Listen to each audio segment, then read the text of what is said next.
Hello नमस्कार जय जगन्नाथ। स्वागत है मेरे चैनल में आप सभी को। आओ माँ लक्ष्मी जी ने भगवान विष्णु को क्या प्रश्न पूछे हैं, चलिए देखते हैं और इस प्रश्न का क्या उत्तर है। और कौन से स्त्री पुत्रवती होती है, भाग्यशाली होती है और उसको स्वर्ग का प्राप्ति होती है, यही विषय को लेके माँ लक्ष्मी भगवान विष्णु को प्रश्न किए हैं।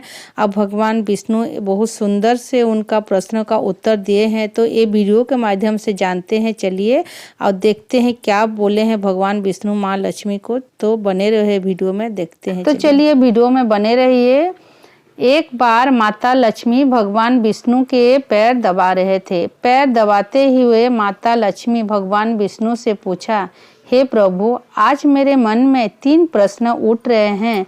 ये 3 प्रश्नों का उत्तर देकर मुझे संतुष्ट कीजिए, तो मेरे मन को बहुत ही संतुष्ट लगेगा।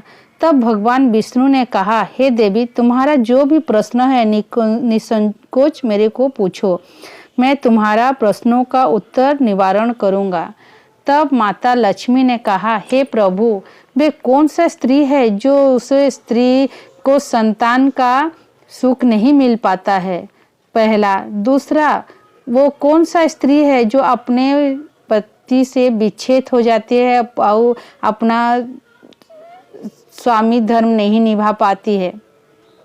तीसरा, वो कौन सा स्त्री है जो कौन सा श्रृंगार करने से उसे स्वर्ग का सुख प्राप्त होता है।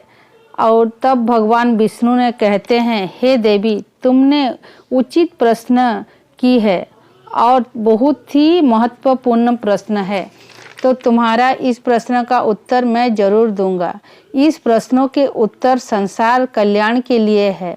जो मनुष्य इसे ध्यान से सुनता है उसे पृथ्वी लोक में संपूर्ण सुख प्राप्त होता है और मृत्यु के बाद मरे लोक का प्राप्त होता है। भगवान विष्णु माता लक्ष्मी से कहते हैं, हे देवी, आज तुम्हें अत्यंत पवित्र कथा सुनाता हूँ। इस कथा के माध्यम से तुम्हें तुम्हारा सभी प्रश्नों का उत्तर मिल जाएगा, लेकिन तुम्हें ये कथा को ध्यान से सुनना होगा। इस कथा की कभी आधा अधूरा नहीं सुनना चाहिए। इस कथा में पूरा संसार का कल्याण छुपा हुआ है। इस कथा के जो सुनता है उसका 32 अपराध क्षमा करता हूँ। तभी देवी लक्ष्मी कहते हैं, प्रभु, मैं आपको वचन देती हूँ, मैं इस कथा को पूरा मन और लगन से सुनूंगी। तो भगवान विष्णु कहते हैं, हे देवी, मध्य देश में एक छोटा सा नगर हुआ करता था। इस नगर में एक सेठ हुआ करता था। उस सेठ का 2 पुत्र थे। उन बेटों का विवाह भी हो गया था। सेठ के घर में कोई कमी नहीं थी, किंतु सेठ की बीवी का स्वभाव अत्यंत दुष्ट था। सेठ का पत्नी और सेठ का बड़ा बेटा का पत्नी का स्वभाव दुष्ट था। सेठ का पत्नी अपनी बड़ी बहू की बहुत ही लाड़ प्यार करती थी, लेकिन छोटी बहू की बुरा व्यवहार करती थी। घर की सबसे छोटी बहू का स्वभाव अत्यंत सरल और भगवान की सेवा में रहता था और शांत और पतिव्रता नारी थी। गृह कार्य में दक्ष थी। इतना अच्छा होने के बावजूद सास बुरा व्यवहार करती थी। इसका पीछे का कारण इतना था, बड़ी बहू का एक पुत्र था और छोटी बहू का एक पुत्री थी। वो जन्म दी थी एक बेटी को। इसी वजह से छोटी बहू को पुत्री जन्म की है बोल के उसी से ताना और मार पिटाई भी करती थी, लेकिन वो बेचारी कभी भी क्या कर सकती थी और चुपचाप सहती थी। जो भाग्य में लिखा है वही होता है बोल के। अभी भगवान विष्णु कहते हैं, हे देवी, छोटी बहू का कहानी सुनाता हूँ। तुम्हें पहली प्रश्नों का उत्तर मिल जाएगी। कौन सा स्त्री को पुत्र की प्राप्ति होती है? सेठ की जो पत्नी थी पहले से ही कुटिल और दुष्ट प्रभाव की थी। इससे उसका सास भी परेशान हुआ करती थी। सेठ की पत्नी अपनी छोटी बहू को बहुत ही दुख देती थी। छोटी बहू का नाम था सुकन्या। उसकी सास की सुकन्या की सताने से बहुत मजा आता था। सुकन्या ब्रह्म मुहूर्त से उठकर अपनी घर का काम करती थी और उसे रात्रि को ही सोने का मिलता था। इतना होकर भी सेठानी कभी भी अपनी छोटी बहू को तारीफ नहीं करके हमेशा उसको ताना खोटी सुनाती थी, गाली देती थी। फिर एक दिन सुबह वो मंदिर जा रही थी। बोली, आकर खाना खाऊंगी। अन्न का एक भी दाना नष्ट नहीं होना चाहिए बोल के बहू को धमकी दे के गई थी। और सुकन्या सभी अत्याचार सह भी रही थी और सास का सभी बात भी मान रही थी। और फिर छोटी बहू सोचती थी कि घर में सभी काम करती हूँ लेकिन कभी भी सास मेरे को प्रसन्न नहीं होती, हमेशा गाली गुलज देती रहती है, यही मन में सोचती थी।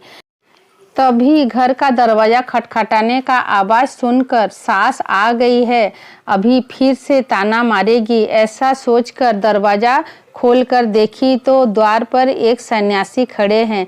वो सन्यासी सुकन्या से कहने लगा, बेटा सदा सुहागन रहो। बेटा तुम ये सन्यासी को कुछ भोजन कराओगे? हे पुत्री, मुझे बहुत भूख लगा है। तभी सुकन्या सोच में लगी, सन्यासी को भोजन कराती हूँ तो इतने में सास मारेगी आ जाएगी, तो सासू माँ की डर से ऐसा सन्यासी को भोजन नहीं करा रही हूँ तो मेरा जो भी पुण्य है सब पाप हो जाएगा, पाप लगेगा, मेरा सारा पुण्य नष्ट हो जाएगा, ऐसे सोच रही थी। इतना सोच कर सन्यासी को घर के अंदर बुलाया। अतिथि धर्म का पालन करते हुए सुकन्या सन्यासी को भोजन कराने लगी। इतने में उसकी सास आ गई और सन्यासी को भोजन कर देख अत्यंत क्रोधित हो गई। वो सुकन्या से कहने लगी, यहाँ पर कोई दावत नहीं लगा है, भंडारा नहीं लगा है जो तुम्हारा चलते भीख मांगने वाले को घर में ला के खाना खिला रही है। सुकन्या अपनी सास के बड़ी विनती कही लेकिन उसकी सास एक भी ना सुनी, एक भी नहीं मानी और सन्यासी के बाहर भेज दिया। भोजन को कचरे में फेंक दिया। उसके बाद सुकन्या को गाली देने लगी और बोली, दुष्ट औरत, मैंने अन्न का एक दाना भी नष्ट नहीं करने का तुम्हें बोल के गई थी और तुमने इसे भिखमंगे को इतना सारा भोजन कराया। सुकन्या इतने में डरते डरते बोली, मैंने अपने हिस्से का भोजन करा रही हूँ उनको। तो उतना सुनकर गुस्सा करके सुकन्या से बोलने लगी। तो बाद में सुकन्या बोली, द्वार पर आए अतिथि को खाली हाथ नहीं भेजना चाहिए। फिर भी सुकन्या के सास ने बहुत डांटा और जितना भी डांटने के बाद भी एक भी बात नहीं मानी और उसको घर से मैंने बाहर पूरा उसको धक्के मार के भगा दिया और घर का दरवाज़ा बंद कर दिया। सुकन्या घर के बाहर बहुत देर तक खड़ी रही और बाहर से अपने सास को आवाज़ देती रही, रोती रही। सुकन्या की सास एक भी नहीं सुनी और घर के अंदर से आने को नहीं दी। फिर दुखी होकर सुकन्या अपनी माँ के घर तरफ चलने लगी। तब रास्ता में बहुत बड़ा जंगल पड़ा। भूखी प्यासी होकर वो जंगल की तरफ निकल गई। तभी उसी समय जोर जोर से बादल गरजने लगी। सुनते ही उसको डर गई। धार धार बारिश होने लगी। बारिश से बचने के लिए वृक्ष के नीचे खड़ी हो गई। पेड़ के नीचे एक कोटर बना था, उसमें घुस गई। सुकन्या ने अंदर देखा कि एक साधु महात्मा बैठे हैं। वो सन्यासी और कोई नहीं, भगवान विष्णु थे। साधु के वेश में भगवान विष्णु बैठे थे पोटर के अंदर। जब साधु ने सुकन्या का रोते हुए आवाज़ सुनकर देखे कि पूछे, तुम एक घनी जंगल में क्या कर रहे हो? रोना बंद करो, तुम्हारे बारे में सब कुछ जानता हूँ। तुम्हारे ससुराल वाले अत्यंत दुष्ट स्वभाव के हैं और वे तुम्हें बहुत दुख देते हैं। इसका कारण इतना है कि तुम्हें पुत्र का प्राप्ति नहीं हुआ है। तुम्हें पुत्र को जन्म नहीं देने के कारण तुम्हारा सास ने तुम्हें बहुत पीड़ित करी है और दुख दी है। चिंता मत करो, मैं तुम्हें एक पर्ची देता हूँ। इस पर जो भी उपाय लिखा है तुम वो उपाय को पूरी मन से करो, फिर तुम्हें गुणवान पुत्र की प्राप्ति होगी। फिर सुकन्या ने वो पर्चा और वो साधु अचानक से गायब हो गए। ये चमत्कार देख सुकन्या बहुत खुश हो गई। जब बारिश रुक भी गई तब सुकन्या का पति ढूंढता हुआ उसी स्थान पर आ पहुंचा। सुकन्या ने अपना पति को सारी हकीकत बताई और दोनों घर वापस नहीं जाकर उसी जंगल में रहने का निर्णय लिया। वहीं पर रहते हुए सुकन्या कि मन में पुत्र प्राप्ति का ख्याल आया। मन ही मन सोचने लगी, मेरा भी कोई पुत्र होता तो आज ससुराल में बहुत इज्जत मिलता। तभी सुकन्या के साधु की बात याद आई और उसने उस पर्ची को खोलकर देखकर जो स्त्री पुत्र प्राप्ति के कामना रखती है उससे अपने पति के बाईं तरफ सोना चाहिए। ऐसा करने से कुछ समय बाद करवट लेने से नाक की दाईं तरफ का स्वर चालू हो जाता है। जब पुत्र की इच्छा हो तब निश्चित कर लेना चाहिए, पुरुष का दायां स्वर चलने लगेगी, स्त्री का दायां स्वर चलने लगे और उसी समय पर गर्भ धारण करना चाहिए। ऐसा करने से निश्चित ही पुत्र प्राप्ति होती है। इसकी विपरीत नाक की स्वर चलने से पुत्री प्राप्ति होती है। उस पर्चा में लिखा था और ये भी लिखा था, मासिक धर्म शुरू होने के पश्चात 4 दिन में पुरुष के साथ मिलने से पुरुष की रगड़ता शुरू हो जाता है और 5वीं रात को मिलन करने से पुत्री का प्राप्ति होती है तथा 6वीं को मिलन करने से पुत्र की प्राप्ति होती है तथा 7वें रात्रि को मिलन करने से बंध्या पुत्री का प्राप्ति होता है। 8वीं रात्रि को मिलन करने से बलशाली पुत्र प्राप्ति होता है। 9वीं रात्रि को मिलन करने से सुंदर पुत्री का प्राप्ति होता है। 10वीं रात्रि को मिलन करने से विद्यावान और धार्मिक प्रवृत्ति का पुत्र प्राप्ति होता है। 11वीं रात्रि को मिलन करने से सुंदर आचरण कन्या प्राप्ति होता है। 12वीं रात्रि को मिलन करने से गुणवान पुत्र की प्राप्ति होता है। 13वीं रात्रि को मिलन करने से लक्ष्मी स्वरूपा पुत्री का प्राप्ति होता है। 14वीं रात्रि को मिलन करने से गुणवान, बुद्धिमान तथा बलवान पुत्र का जन्म होता है।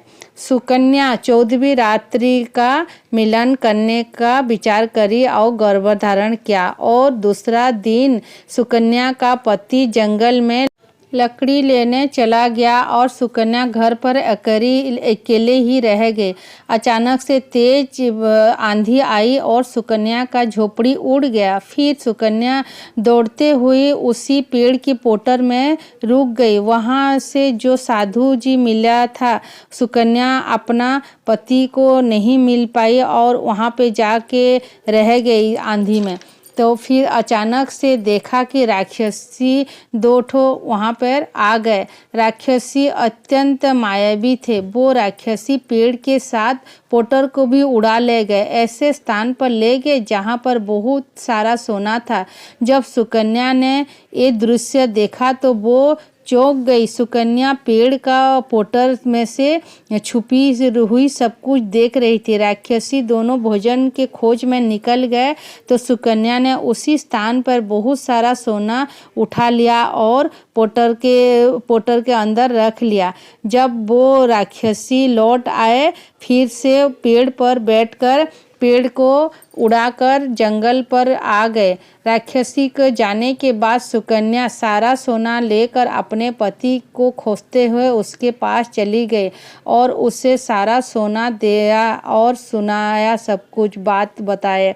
पति दोनों ससुराल लौट गए और वहां जाकर उसे अपने सास को सारा सोना दे दी।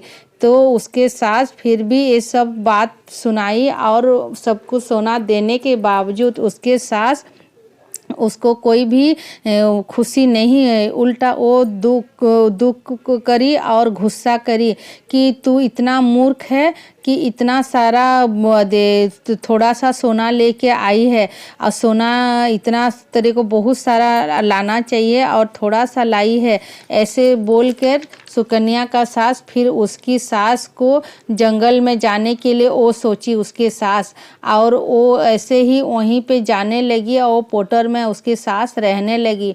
और तभी वो दो ठो राक्षसी फिर आने लगे और उसको लेके फिर उड़ के चले गए उसके सास को।